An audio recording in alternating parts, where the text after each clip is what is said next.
From the nonpartisan Maddy Institute and the California channel at the state capitol, this is a Maddy Policy Brief. Welcome. Water is the foundation of America's most productive farmland, California's San Joaquin Valley. Recently, the nonpartisan Public Policy Institute of California published a comprehensive report dealing with the valley's growing water imbalance and what it means not only for valley agriculture, but the valley's environment and public health. Ellen Hannock, the director of the PPIC's Water Policy Center and the author of that report, is our guest. Welcome to the Maddy Report. Thank you. So, how did the ag industry become so dominant in the San Joaquin Valley? You know, ag has really been a key industry in the San Joaquin Valley since the 19th century. And it's continued to really be a big part of the economy, even to this day. It's changed over time, though, hasn't it? It has changed a lot. It continues to change. It's a very dynamic and creative sector. It used to be cotton was very big, and now that's not so much.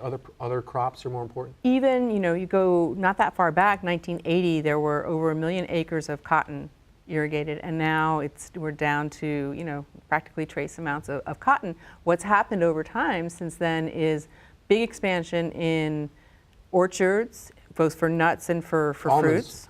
Almonds, you drive around right now, they're in flower, they're beautiful. And also a big expansion in dairy and the crops related to that. So there's kind of some confusion about the size of farms. Are they large, are they small, are they some kind of combination? All of the above, yeah. We were quite surprised to see this actually. There are about 20,000 irrigated farms in the 8-county San Joaquin Valley. And so the acreage you're talking about, I think you said in your report that farms with less than 500 acres are about 25% That's of right. irrigated farms. So it's not as large as maybe some people think. Well, right. So you've had some consolidation happening over time, and there are some very big farms, but there's still just a lot of farms that are not that big. Actually, one of the biggest categories is quite tiny farms of 10 acres or less. Yeah, but they're very important for some of the local economies. Exactly, and for some communities. Yeah. Your farmers markets, those are often going to be those little farms. Yeah, and those are increasingly cropping up, no pun intended, in the area.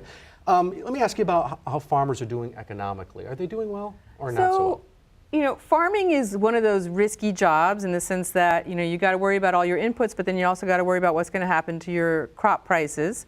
And those move around a lot. But I can say that, over time, revenues have been increasing. Inflation-adjusted revenues have been increasing quite a bit in the valley, and that's because of these crop shifts. And, people like both California, national and international markets like California products. I'm just wondering, I don't want to get too far afield here, but just the situation with the trade with other countries, that's going to really impact California agriculture, I assume.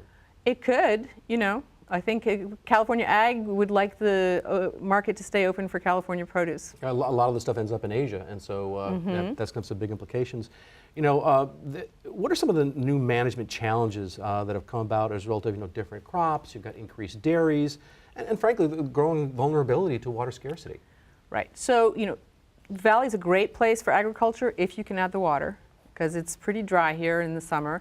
That means you can manage crops very well if you can add the water, but water is a scarce commodity here, and it's going to become scarcer over time as the region has to get its groundwater basin into balance. So you've got situations where the price of water is going up.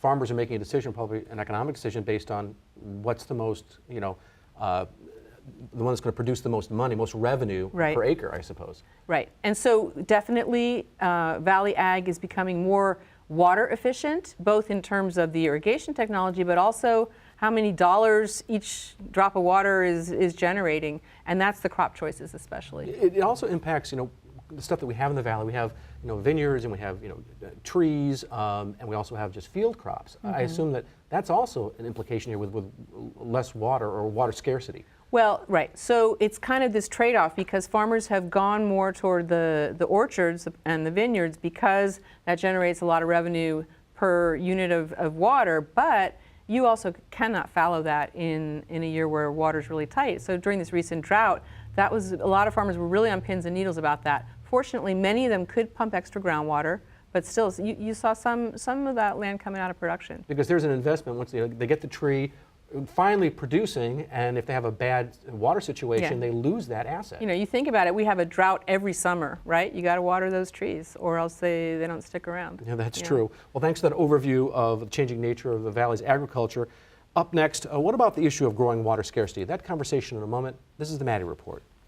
For a more in-depth analysis of this and other public policy issues important to Californians, please log on to our website at maddyinstitute.org and click on the Policy Analysis tab.